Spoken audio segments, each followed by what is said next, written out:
235. Zhang Zhuzheng's role as chief minister. During the reign of Emperor Muzong of the Ming Dynasty, Grand Secretary Zhang Zhuzheng gained the emperor's trust due to his exceptional talent. In 1572, when Emperor Muzong passed away, his young son Zhu Yijuan ascended the throne as Emperor Shenzong, later known as the Wanli Emperor. Before his death, Muzong appointed Zhang Zhuzheng and two other high-ranking officials to serve as regents for the new emperor. Educating the young emperor. Shortly after Emperor Shenzong's accession, Zhang Zhuzheng became the chief grand secretary, Shofu. He took his responsibility as regent seriously, guiding the 10-year-old emperor as a strict teacher would a pupil. To educate the young ruler, Zhang compiled an illustrated historical book called Dijian Tushu, Illustrated Lessons for the Emperor, which he used to teach him daily. Emperor Shenzong enjoyed the book and listened attentively to Zhang's lectures.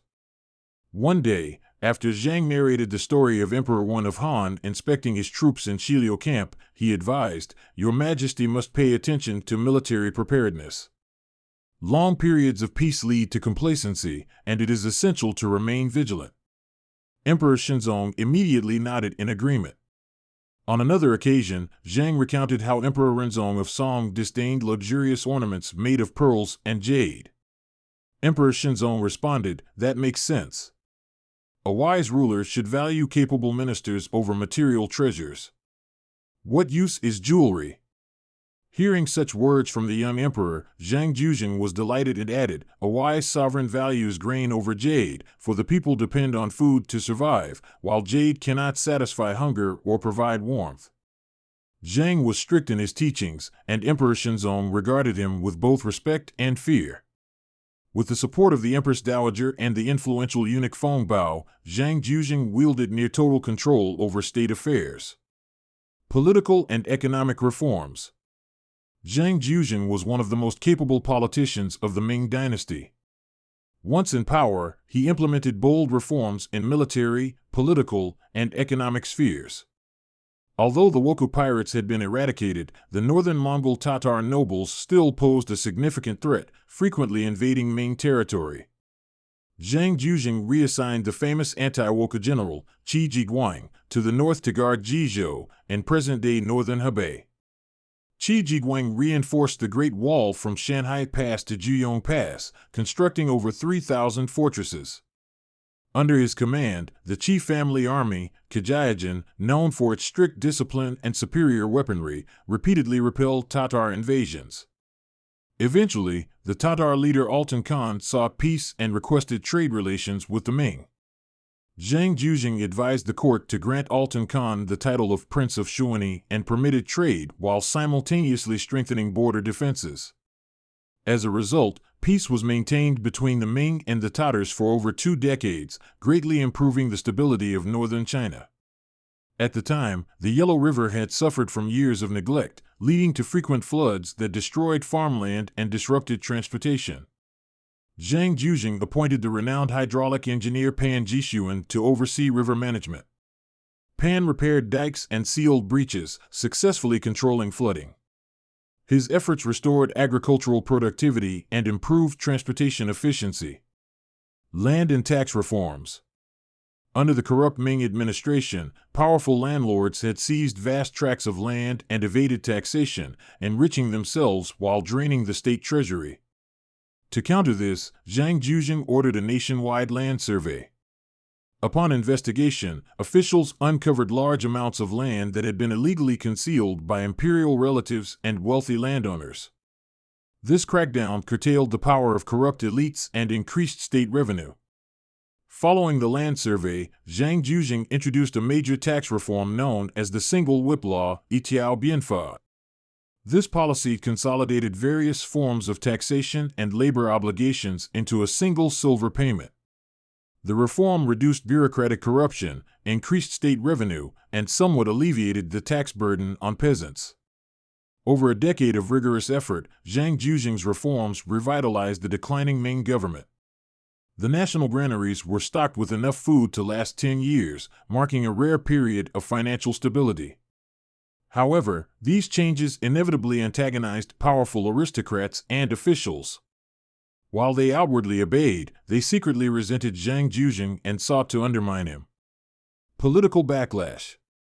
In the 5th year of Zhang Juzheng's tenure, his elderly father passed away in his hometown of Jiangling. According to Confucian customs, he was required to resign from office and observe a 3-year mourning period. However, fearing that his absence would jeopardize his reforms, he remained in office while sending his son to conduct the funeral rites. This decision provided his enemies with ammunition. Officials and scholars, eager to challenge him, submitted numerous memorials accusing him of violating Confucian ethics. Some even posted public notices condemning him, stirring unrest throughout the capital. The attacks escalated to the point that Emperor Shenzong was forced to issue an edict threatening execution for anyone who continued to oppose Zhang Juzheng's retention in office. Only then did the controversy subside. Wanli's growing resentment. As Zhang Juzheng consolidated power, Emperor Shenzong, now growing older, found himself sidelined in governance. Bored with court affairs, he indulged in palace entertainment organized by a group of favored eunuchs. On one occasion, after becoming drunk, the emperor severely beat 2 young eunuchs for no apparent reason. When the Empress Dowager learned of this, she summoned him immediately, scolded him harshly, and ordered him to read the biography of Huguang from the Book of Han. This historical account described how Huguang, a powerful regent of the Western Han dynasty, deposed Emperor Liu He of Changi for misconduct. The implication was clear: if Emperor Shenzong continued his reckless behavior, he too could be removed. Terrified, the young emperor trembled with fear and knelt before the Empress Dowager, begging for forgiveness. To prevent further misbehavior, Zhang Juzheng expelled the eunuchs who had encouraged the emperor's indulgences and, at the Empress Dowager's request, drafted an imperial edict of self-reproach, Zui Ji Zhao, in which the emperor admitted his faults. However, while this incident was resolved, it marked a turning point. Emperor Shenzong's fear of Zhang Juzheng gradually turned into resentment. The fall of Zhang Juzheng. In 1582, Zhang Juzheng fell ill and died. With his death, Emperor Shenzong assumed full control of the government. Officials who had long harbored grievances against Zhang Juzheng wasted no time attacking his legacy. The following year, Emperor Shenzong stripped Zhang Juzheng of all his titles and posthumous honors. Worse still, he ordered an investigation into Zhang's family, leading to the confiscation of their assets. Zhang Juzheng's descendants suffered greatly. Over a dozen family members were imprisoned and left to starve to death. His eldest son was tortured and later committed suicide. With Zhang's downfall, his reforms were dismantled, and the Ming dynasty, which had begun to show signs of revival, once again fell into decline. 236. Gu Xian's resistance against the tax eunuchs. Emperor Shenzong of the Ming dynasty was a greedy and incompetent ruler who was obsessed with accumulating wealth. He squandered the national treasury on luxury and pleasure, and when the funds ran out, he resorted to relentless taxation and extortion from the common people. During this time, agriculture and handicraft industries were developing, and commerce flourished along China's southeastern coast. Suzhou, in particular, became a major hub for the silk weaving industry.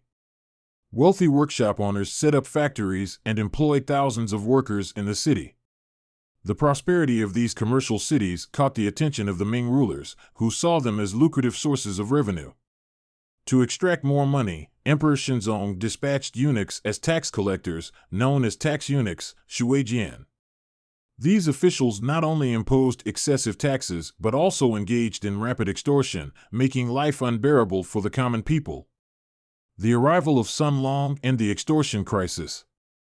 In 1601, Emperor Shenzong sent the tax eunuch Sun Long to Suzhou to collect taxes.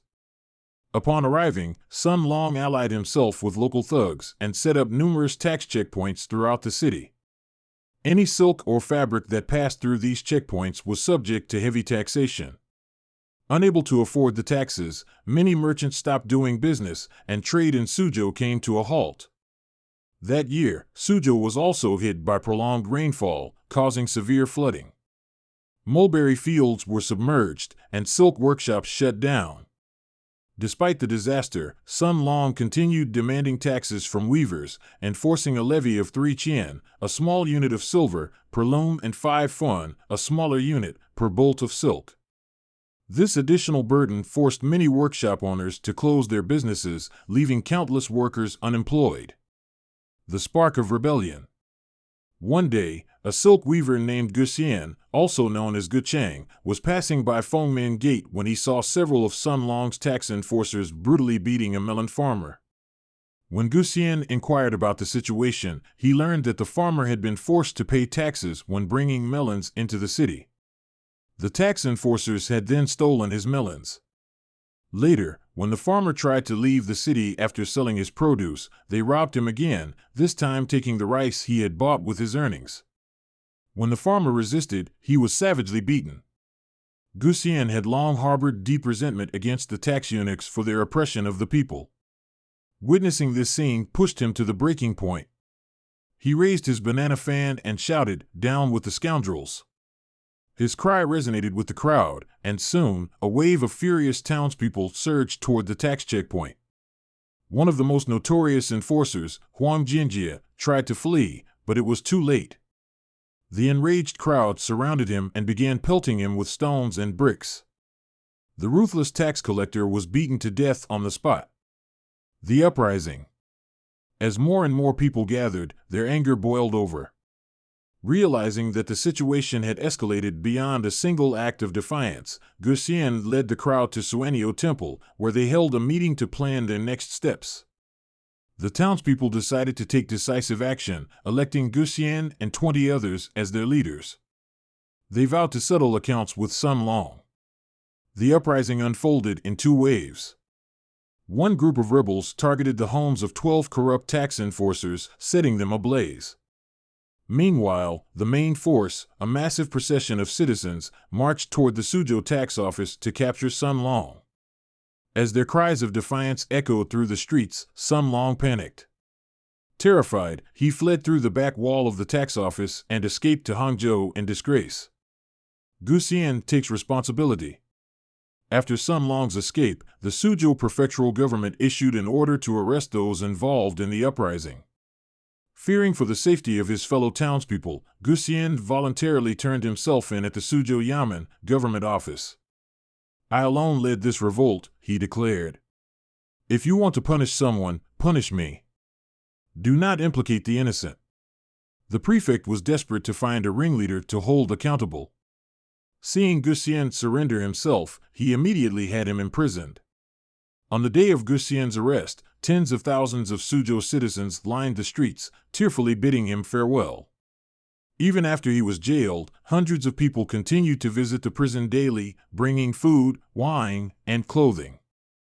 Gu Xian repeatedly refused their gifts, but the townspeople insisted, unwilling to take them back.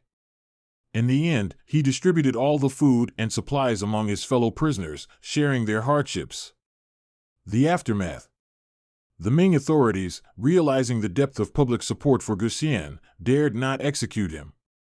After 2 years in prison, he was finally released. Though the people's rebellion was suppressed, the spirit of defiance against corruption and oppression remained strong. Gu Xian's courageous stand became a symbol of resistance, inspiring future generations to fight for justice. 237. Nurhaci and the founding of later Jin. As the Ming dynasty's political system grew increasingly corrupt, its border defenses also weakened. Taking advantage of this decline, the Jinzhou Jurchens, a branch of the Jurchen people in northeastern China, began to rise in power under the leadership of Aizen Jaro Nurhaci. Nurhaci's early life. Nurhaci was born into the noble Aizen Jaro clan of the Jinzhou Jurchens. His grandfather, Jiao Kenga, and his father, Taxi, were both prominent tribal leaders and held official titles under the Ming court as commanders of the Jinzhou Left Guard. From a young age, Nurhaci trained in horseback riding and archery, developing exceptional martial skills. At the age of 10, his mother passed away, and his stepmother treated him harshly. Unable to bear the mistreatment, he left home and spent his youth hunting in the vast forests with his peers. He gathered wild ginseng, pine nuts, and mushrooms, selling these goods in the bustling market of Fushun. There, Jurchens frequently traded with Han Chinese merchants, exchanging forest products for iron tools, grain, salt, and textiles. Through these interactions, Nurhaci not only learned to speak and write in Chinese, but also developed a fondness for classical Chinese novels such as Romance of the Three Kingdoms and Water Margin. At that time, the Jianzhou Jurchens were divided into several competing clans, often engaging in internecine conflict. The Ming general Li Qingliang exploited these internal rivalries to maintain control over the region. The death of Nurhaci's father and his rise to power. When Nurhaci was 25, an event changed the course of his life. A local chieftain, Nikin Huailan, betrayed his fellow Jurchens and allied with the Ming to attack Gyul Fortress, ruled by a Jurchen leader named Atai. Atai's wife was the granddaughter of Nurhaci's grandfather, Jiao Kanga. Upon hearing of the attack, Jiao Kanga and Taxi traveled to Gyul to visit their granddaughter. However, in the ensuing battle, both were killed by Ming forces. Nurhaci was devastated. After burying his grandfather and father, he realized that he was too weak to challenge the Ming directly. Instead, he directed his anger at Nikin Huailan, the traitor responsible for their deaths. He pleaded with the Ming authorities, saying, "The one responsible for my grandfather and father's deaths is Nikin Huailan. If you hand him over to me, I will be satisfied." The Ming officials, unwilling to lose a loyal Jurchen ally, refused to surrender Nikin Huailan, only allowing Nurhaci to retrieve the bodies of his slain relatives. Enraged and determined to seek revenge, Nurhaci returned home and gathered the 13 suits of armor left by his father. With these, he armed his followers and launched an assault on Tuluan Fortress, where Nikin Huailan was based. A skilled warrior and strategist, Nurhaci quickly overwhelmed Nikin Huailan's forces, forcing him to flee. Seizing the opportunity, Nurhaci continued his campaign, subduing several rival Jianzhou Jurchen clans. Nikin Huailan fled eastward, seeking refuge in Oroqen, near modern-day Qiqihar, where he pleaded for Ming protection. Nurhaci, relentless in his pursuit, followed him there. Fearing that the conflict would escalate into war, the Ming generals ultimately handed Nikin Huailan over to Nurhaci, who promptly executed him. The rise of Nurhaci and Jurchen unification. With Nikin Huailan eliminated, Nurhaci's influence grew rapidly. Within a few years, he unified the Jianzhou Jurchens, a development that alarmed other Jurchen tribes. At the time, the Jurchens were divided into 3 major groups. Jianzhou Jurchens, led by Nurhaci. Haishi Jurchens, the most powerful tribe being the Ya clan. Wild Jurchens, smaller, scattered tribes. In 1593, the powerful Ya tribe, fearing Nurhaci's expansion, formed an alliance with 8 other Jurchen and Mongol tribes, raising a force of 30,000 soldiers to attack Nurhaci's domain from 3 directions. Nurhaci, anticipating the invasion, carefully prepared his defenses. He set up ambushes along the enemy's approach routes and positioned rolling logs and boulders on the mountainsides for surprise attacks. Confident in his strategy, he remained calm, even taking a nap before the battle. His wife, witnessing his apparent indifference, anxiously woke him, asking, "The Allied forces are coming to attack us. How can you sleep? Have you lost your senses from fear?" Nurhaci laughed and replied, "If I were truly afraid, I wouldn't be able to sleep at all." The next day, scouts reported that the enemy forces were vast, causing some of Nurhaci's soldiers to waver. He reassured them, "Do not fear. We hold the advantage of terrain, while the enemy army is an uncoordinated alliance. They will hesitate in battle. If any one of them attacks first, we shall eliminate their leader, then the others will scatter." As the 9-tribe coalition advanced toward Gyul Mountain, Nurhaci's forces stood ready on the high ground. 100 cavalrymen rode forth to challenge the enemy. The Ya commander led a charge, but was caught in a trap. His horse tripped over hidden wooden stakes, and he was quickly killed. Seeing their leader fall, another Ya officer panicked and fainted. With their command structure broken, the Allied forces fell into chaos. Nurhaci's troops launched a fierce counterattack, routing the enemy and securing a decisive victory. This battle cemented Nurhasai's dominance, and within a few years, he had unified nearly all Jurchen tribes under his rule. The Eight Banner System and the founding of later Jin. During his campaigns, Nurhasai established the Eight Banner System, a revolutionary administrative and military structure. The banners served as both civil and military units, ensuring efficient governance and strong military organization. Each banner was further divided into Nairis, companies, with each Niru consisting of 300 men who worked as farmers or hunters in peacetime and fought in wartime. This system not only boosted economic productivity but also significantly enhanced military effectiveness. To avoid alarming the Ming court, Nurhasai continued paying tribute and professing loyalty to the Ming emperor. The Ming government, believing him to be a loyal vassal, granted him the title of General of the Dragon and Tiger, Longhu Jiangjun. During these years, Nurhasai also made several visits to Beijing, secretly studying the weaknesses of the Ming administration. By 1616, believing that the time was right, Nurhasai declared himself Khan at Hichuala, modern-day Xinbing, Liaoning, establishing the state of later Jin, Ho-Jin. This name was chosen to honor the Jurchen's ancestors, who had founded the Jin dynasty 1115 to 1234, centuries earlier. With this, Nurhasai formally set the stage for the eventual conquest of the Ming dynasty and the rise of the Qing Empire.